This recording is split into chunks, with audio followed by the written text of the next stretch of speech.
Trump के 140 attack, Trump ने एक दो नहीं 140 हमले किए। क्यों किए, उससे पहले वजह देखिए। दरअसल भारतीयों से भरा हुआ यह जहाज था, इसमें भारतीय मौजूद थे, इस पर ईरान ने अटैक किया है।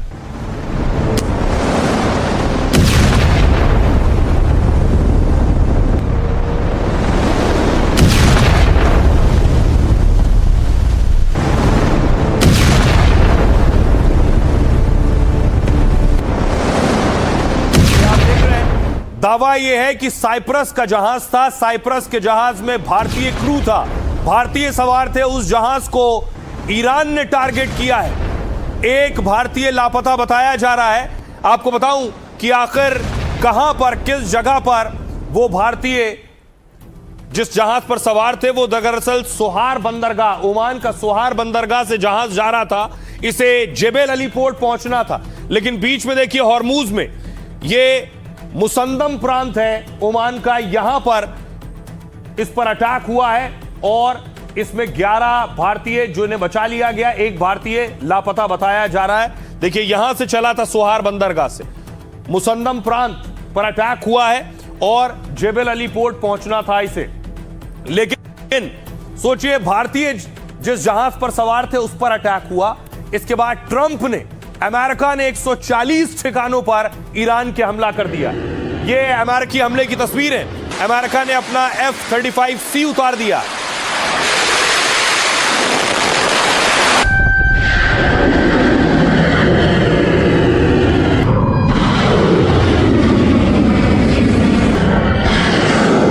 ये तस्वीरें आप देख रहे हैं F-35C, F-18 और टोमाहॉक मिसाइल से अमेरिका ने ईरान के 140 हमले किए ईरान पर।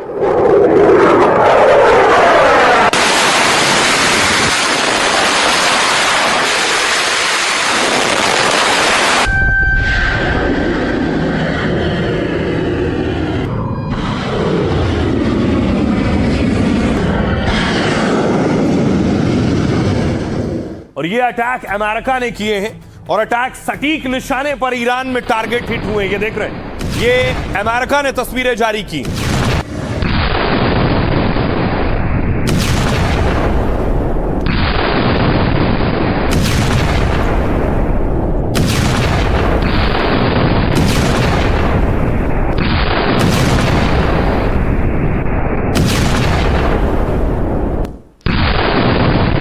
अब देखिए जरा, अमेरिका ने 140 अटैक किए ईरान पर। बड़ी बात यह है कि भारतीयों पर हमला हुआ था।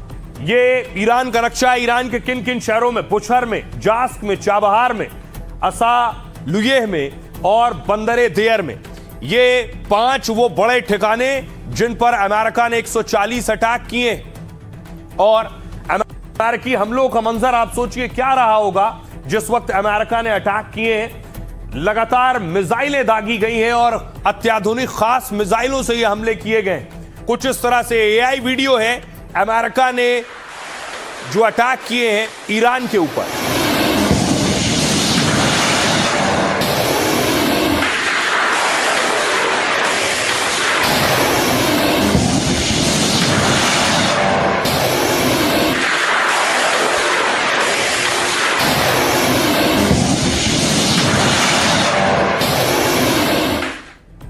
अब आइए आपको बताऊं कि आखिर अमेरिका ने ईरान पर हमला क्यों किया और ईरान ने भारतीय जिस जहाज पर थे उस पर अटैक क्यों किया। ईरान ने भारतीय नाविकों वाले जहाज को निशाना बनाया। हॉर्मूज में हमले का शिकार हुए जहाज पर 11 हिंदुस्तानी सवार थे। जिस जहाज पर हमला हुआ उसका नाम GFS गैलेक्सी है। यह साइप्रस के झंडे के तहत चलने वाला व्यापारिक जहाज है, यानी माल की ढुलाई होती है इस पर, जो कंटेनरों में पैक सामान लाने और ले जाने का काम करता है। GFS गैलेक्सी जहाज में 11 भारतीय क्रू मेंबर सवार थे। जहाज ने ओमान के सोहार बंदरगाह से अपनी यात्रा शुरू की और इसे करीब 500 किलोमीटर दूर UAE के जेबेल अली पोर्ट जाना था। लेकिन जब यह व्यापारिक जहाज हॉर्मूज को पार कर रहा था, उसी वक्त ईरान ने GFS गैलेक्सी जहाज पर बड़ा हमला कर दिया। अमेरिका ने कहा व्यापारिक जहाज को IRGC ने टारगेट किया, यानी खमनेई की सेना ने, जिससे जहाज में आग लगी और इंजन को भारी नुकसान पहुंचा। हमले के बाद 11 में से 10 भारतीयों को बचा लिया गया, लेकिन एक भारतीय अभी लापता है जिसका रेस्क्यू किया जा रहा है, ढूंढा जा रहा है। हमले के बाद भारतीय विदेश मंत्रालय ने बयान जारी कर कहा है, हम ओमान सरकार संग सर्च ऑपरेशन पर नजर रखे हुए हैं। भारत ने कहा हॉर्मूज में नागरिक जहाजों पर हमले रोके जाएं, तनाव कम करने और शांति बहाल करने की अपील की गई। ईरान का कहना है कि जहाज तय रूट को छोड़कर जा रहा था, इसलिए हॉर्मूज में उस जहाज पर हमें कार्रवाई करनी पड़ी, वो ये दावा कर रहे हैं। आइए अब आपको सुनवाता हूं, सुनिए जरा क्या कुछ कह रहे हैं एक्सपर्ट्स इस अटैक पर। जहाज पे अभी अटैक किया गया, उसमें भारतीय जो नागरिक हैं उनमें से एक की अभी भी लापता हैं और 10 को बचा लिया गया है, ओमान की सहायता से बचाया गया है। और ये काफी गंभीर एक हम मान सकते हैं कि ये इंसिडेंट है जिससे कि काफी नुकसान कहा जा सकता है कि हो सकता है। और फिर से जो एनर्जी सप्लाईज हैं, ऑयल और गैस की सप्लाईज हैं, उस पे एक तरह से फिर से अनिश्चितता बन सकती है, जिसका काफी हद तक नुकसान हो सकता है भारत को और दूसरे देशों को भी। कोई भी ऐसी अंडरस्टैंडिंग दोनों में नहीं हुई कि जिसके साथ कोई डील बना ली जाए और कोई एग्रीमेंट कर लिया जाए ताकि वेस्ट एशिया के अंदर बिल्कुल दोबारा शांति हो जाए। एक्सपायरी ऑफ मेमोरेंडम की टर्म के मुताबिक जो अमेरिका था उसने दोबारा जो एयर स्ट्राइक्स थी ईरान के ऊपर रीलॉन्च कर दी। तो ये मैं समझता हूं कि उन्होंने विदिन जो अंडरस्टैंडिंग थी उसके मुताबिक की है। और ये भी देखने को आया है कि उनकी जो अभी पॉलिसी कुछ दिनों में, आने वाले दिनों में मुझे नजर आ रही है, वो ये है कि it will be tit for tat. अगर वो कहीं पे कोई अपना ड्रोन छोड़ते हैं, ईरानियंस जहां कहीं भी अपनी मिसाइल मारते हैं, तो अमेरिका दोबारा उनके ऊपर मिलिट्री स्ट्राइक्स करेगा। अब बड़ी बात यह है कि अमेरिका ने 140 अटैक किए तो ईरान भी शांति से नहीं बैठा। जैसे ईरान ताक में हो कि अमेरिका कोई भी हमला करेगा हम बड़ा पलटवार करेंगे, और वही हुआ। ईरान दागनी शुरू की। ईरान ने जो अरब मुल्कों में अमरीकी ठिकाने उस पर हमला करना शुरू किया।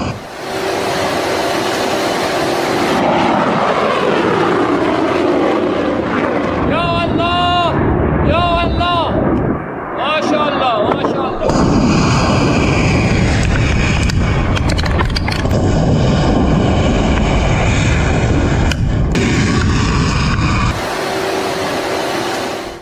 खमनेई की तस्वीर लगाकर मिसाइल दागी और देखिए मिसाइल जाकर गिरी है बहरीन में। जो ईरान ने मिसाइल दागी वो बहरीन में जाकर गिरी।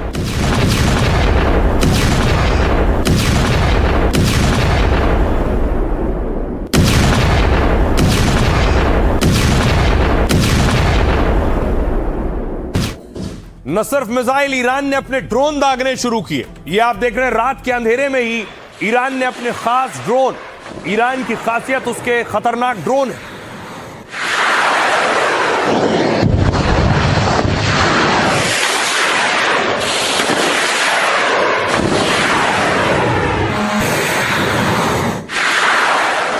और ईरान के ड्रोन भी अमेरिका के ठिकाने जो अरब मुल्कों में, कुवैत में, देखिए ये आप देख रहे हैं कंट्रोल रूम की तस्वीर जहां सीसीटीवी लगे हुए हैं। धमाके आपको दिखाई देंगे, आसमान में आपको साफ रोशनी दिखाई देगी कि अटैक हो रहे हैं, मिसाइल और ड्रोन गिर रहे हैं।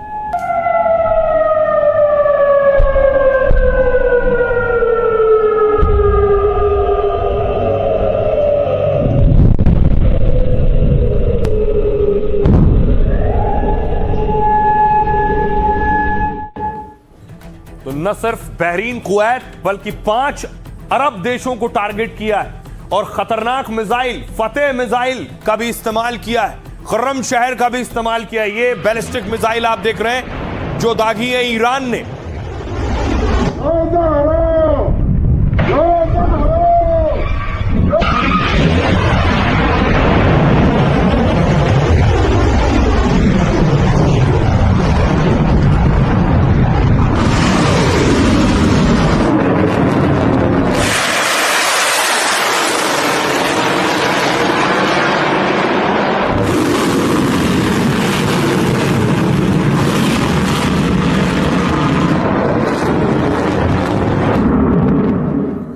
बैलिस्टिक मिसाइल यानी रात में भी अटैक कर रहा था ईरान और दिन में भी अटैक कर रहा था। दिन में भी ड्रोन हमले किए, ये आप देख रहे हैं ड्रोन दागे। ये सारे ड्रोन कोई बहरीन में, यूएई में भी गिरने का दावा किया गया।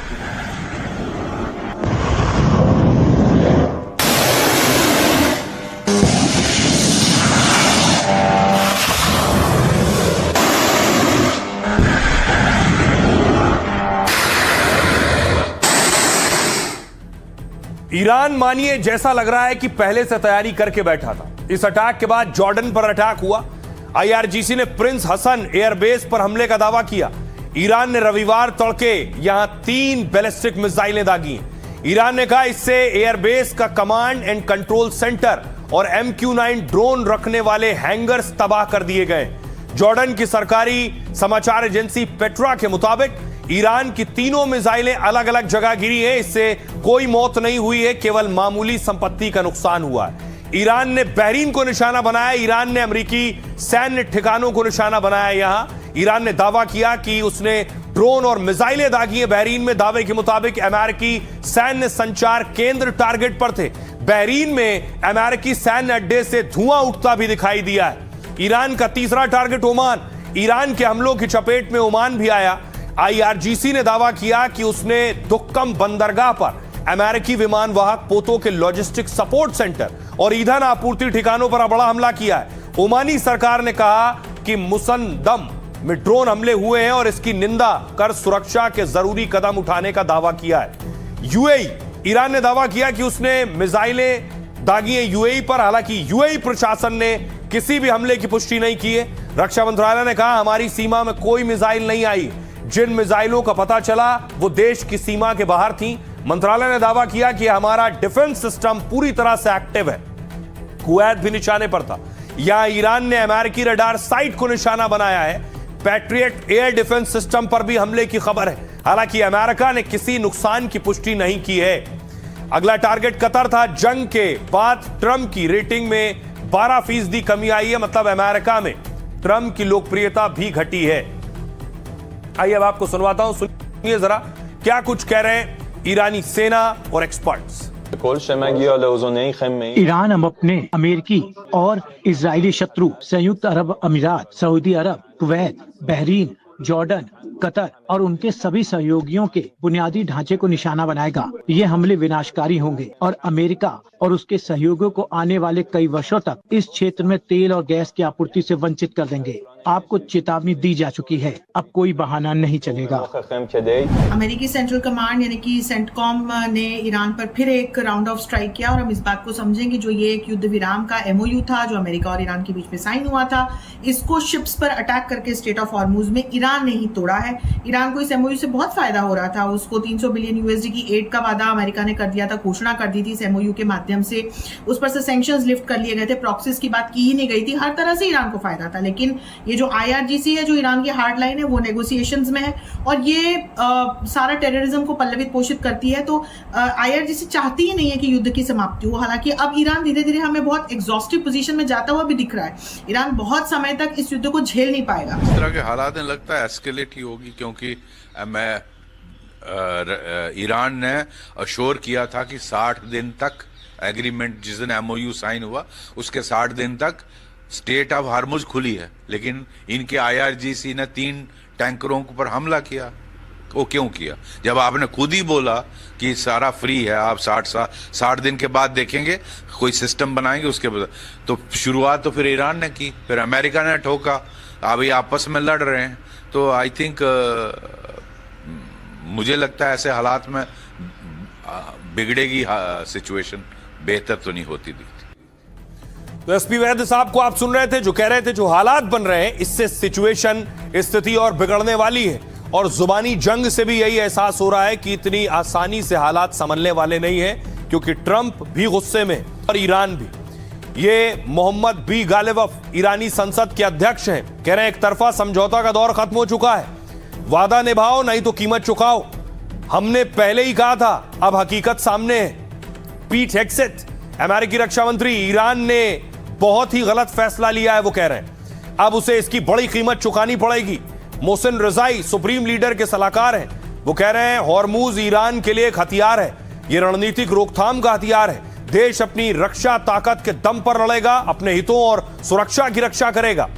अमेरिकी सेंट्रल कमांड का कहना है ईरान ने शांतिपूर्वक जा रहे जहाज को निशाना बनाया है। जीएफएस गैलेक्सी पर खुले तौर पर अंधाधुंध हमला किया है। ईरान को एमओयू के पालन का एक और मौका दिया था, लेकिन ईरान इसमें फिर से पूरी तरह नाकाम रहा है। इस्माइल बघाई प्रवक्ता है ईरानी विदेश मंत्रालय के, वो कह रहे हैं हॉर्मूज पर फैसला हम और ओमान करेंगे। भविष्य के फैसले हमारी सलाह से होने चाहिए। सभी व्यवस्थाएं अंतर्राष्ट्रीय कानून के मुताबिक हो। ईरान अमेरिकी एमओयू के तहत फैसले होने चाहिए। मजीद इब्न अल रेजा कार्यवाहक रक्षा मंत्री ईरान के हैं। जंग के दौरान हमने ड्रोन निर्माण को बढ़ा दिया है, वो कह रहे हैं। ड्रोन प्रोडक्शन की क्षमता 3 गुनी बढ़ गई है। युद्ध के वक्त भी हमने रक्षा उत्पादन नहीं रोका था। एहसान कह रहे हैं, डिप्टी गवर्नर हैं बुशर प्रांत के, कि अमेरिकी हमलों में नुकसान की खबर नहीं है, न कोई मारा गया है न कोई घायल हुआ है। कई शहरों को अमेरिका ने निशाना बनाया है, लेकिन किसी बड़े नुकसान की पुष्टि नहीं हुई है। सुनिए जरा क्या कुछ कह रहे हैं ईरानी राजदूत। संयुक्त राज्य अमेरिका ने ईरान की संप्रभुता और क्षेत्रीय अखंडता के खिलाफ बड़े पैमाने पर सैन्य हमले शुरू करके एक बार फिर से दायित्व का उल्लंघन किया है। इन हमलों ने ईरान के दक्षिणी शहरों और फारस की खाड़ी में स्थित कई ईरानी द्वीपों पर सैन्य प्रतिष्ठानों पर हमले शामिल हैं। ये नए हमले संविधान के अनुच्छेद 2 का एक घोर उल्लंघन है और इस्लामाबाद समझौते ज्ञापन के अनुच्छेद 1 का गंभीर उल्लंघन है। Responsibility of the secretary general. फिर से वॉर शुरू हो गई है, और अगर ये वॉर जिस तरह के अभी बयान आ रहे हैं दोनों तरफ से, अमेरिका की तरफ से भी और ईरान की तरफ से भी, ऐसा नहीं लगता है कि इमीडिएटली वॉर ये रुक जाएगा। ये वॉर हो सकता है कि काफी दिन चले। सबसे बड़ा जो फैक्टर वो ये है कि जो बातचीत चल रही है ईरान और यूएस के बीच में, क्या उस बातचीत में किसी तरह की कोई सॉल्यूशन निकल कर आती है, खास करके जो पाकिस्तान मध्यस्थता कर रहा है, या फिर और भी खाड़ी के कुछ देश हैं जैसा कि सऊदी अरब और कतर, या फिर टर्की, इजिप्ट, ये सब देश हैं जो एक तरह से मध्यस्थता का काम कर रहे हैं अभी। तो उन सब वो देश अगर सफल होते हैं तो हो सकता है कि वॉर लंबा ना चले, लेकिन अनिश्चितता एक जो है वो बनी रहेगी। अब एक डर सभी के जहन में, क्या फिर तेल का संकट आ जाएगा? क्या फिर तेल की कीमतें बढ़ जाएंगी? क्या फिर गैस की किल्लत हो सकती है? क्योंकि आपको लिए चलूं हॉर्मुज स्ट्रेट में क्या हो रहा है। आज की जो तस्वीरें हैं, ईरानी बोट जो हैं वो हॉर्मुज में है इस वक्त, और इन नावों को माना जाता है कि ये शिप्स को टारगेट करती हैं, तेल के जहाजों को टारगेट करती हैं, गैस के जहाजों को टारगेट करती हैं।